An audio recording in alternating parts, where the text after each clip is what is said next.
NRI banking. Definition of non-resident Indian. As per Foreign Exchange Management Act 1999, an NRI is an Indian citizen residing outside India due to employment, business, or occasion abroad with an intention to stay for an indefinite period. Assignment with foreign governments, agencies, international, multinational organization, example, UNO, IMF, World Bank. Third one, government officials, including central, state, PSU, deputed abroad, including posting to diplomatic missions. अब इसमें कुछ important words है जो कि वो क्या होना चाहिए, इंडियन सिटीजन कहाँ रिसाइड कर रहा है, आउटसाइड इंडिया। क्या है, Indian citizen residing outside India for indefinite period, उसका रहने का टाइम क्या होना चाहिए, इनडेफिनाइट पीरियड, तो वो कहलाएगा एनआरआई।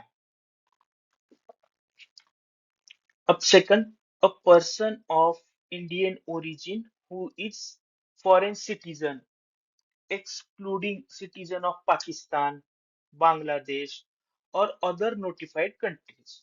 तो फर्स्ट में और सेकंड में डिफरेंस क्या है, ये फर्स्ट में क्या है, Indian citizen residing outside India, ठीक है। तो सेकंड में क्या है, वो person of Indian origin who is foreign citizen, वो इंडियन सिटीजन नहीं है, फॉरेन सिटीजन है, बट वो पर्सन ऑफ इंडियन ओरिजिन है। But person of Indian origin का डिफिनीशन हम नीचे देखेंगे, कौन कौन पर्सन ऑफ इंडियन ओरिजिन हो सकता है।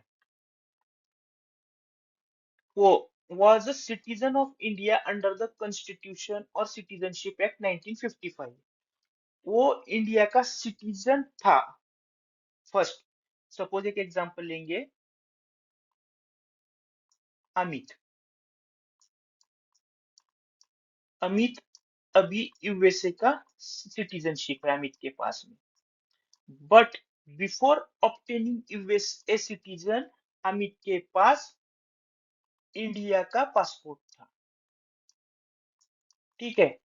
बट अमित के पास अभी यूएसए का सिटीजनशिप है, बट इंडिया में ड्यूल सिटीजनशिप अलाउ नहीं है, तो अमित को इंडिया का पासपोर्ट इंडिया को सरेंडर करना पड़ेगा, ठीक है। बट अब अमित यूएसए का सिटीजनशिप है, तो as per Indian perspective Amit हो गया पर्सन ऑफ इंडियन ओरिजिन। समझ गए। अब इसको और एक बार ठीक से समझेंगे। अमित यूएसए का सिटीजनशिप है, बट उसके पास इंडिया का भी पासपोर्ट था, बट इंडिया में ड्यूल सिटीजनशिप अलाउड नहीं है, तो फिर अमित को इंडिया का पासपोर्ट सरेंडर करना पड़ेगा। सरेंडर करने के बाद Amit as a Indian perspective person of Indian origin हो गया। belong to a territory that became part of India after 15th August 1947। अब हम इसको एक एग्जांपल के साथ समझेंगे। क्या बोल रहा है यहाँ पे, belong to a territory that became part of India after 15 August 1947, ठीक है। तो हम एक एग्जांपल लेंगे, Anita.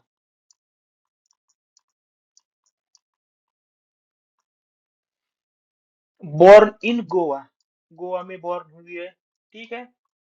Date of birth before 1940, 15 August 1947 है, ठीक है। बट लेटर वो कोई सपोज यूएसए की सिटीजनशिप हो गया, ठीक है। बट गोवा आफ्टर 1947 इंडिया का पार्ट हो गया, तो इस केस में अनीता इंडिया के लिए पर्सन ऑफ इंडियन ओरिजिन हो गई।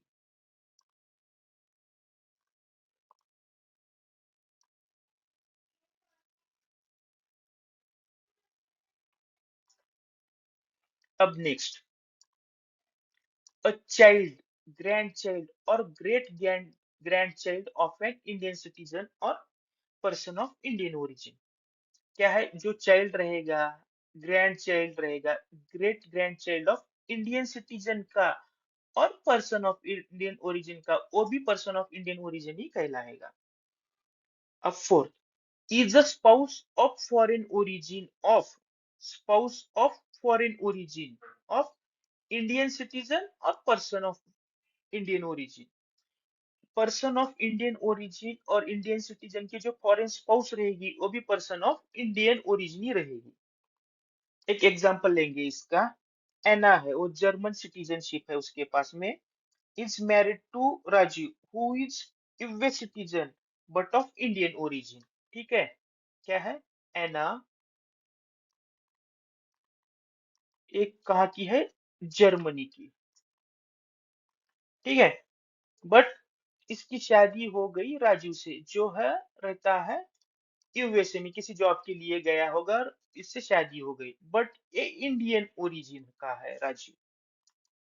ठीक है, बट अब एना as Indian perspective person of Indian origin हो गई। ठीक है, समझ गए सभी कंसेप्ट ये। Note, person of Indian origin includes overseas citizen of India card holder under 7A of citizen act 1955। कुछ स्पेशल क्लैरिफिकेशन है। जो tourist visiting abroad briefly are not NRIs. ठीक है, जो टूरिस्ट कुछ दिन के लिए जा रहे हैं बाहर, यूएई गया, बुर्ज खलीफा देख के आया, इसलिए वो एनआरआई नहीं कहलाएगा। बट सेकंड पॉइंट बहुत बहुत इंपॉर्टेंट है। Students going abroad for higher studies are treated as NRIs by RBI even if their stay is not indefinite। इनका पीरियड जो है स्टे वाला डिफिनाइट है, फिर भी स्टूडेंट को एनआरआई कहलाएगा बाय आरबीआई। ठीक है, स्पाउस ऑफ इंडियन सिटीजन और person of Indian origin are treated as PIOs for banking investment purposes provided investments accounts are held jointly। ठीक है, next, overseas corporate bodies, firms, trust or companies majority owned greater than or equal to 60% of shares held by NRIs। Suppose NRI के पास equal to और greater than 60% shares रहेंगे तो वो OCB कहलाएगा। Earlier, OCBs enjoyed the same investment facilities as NRIs. Since 16 September 2003, OCBs are reorganized as investor class by RBI.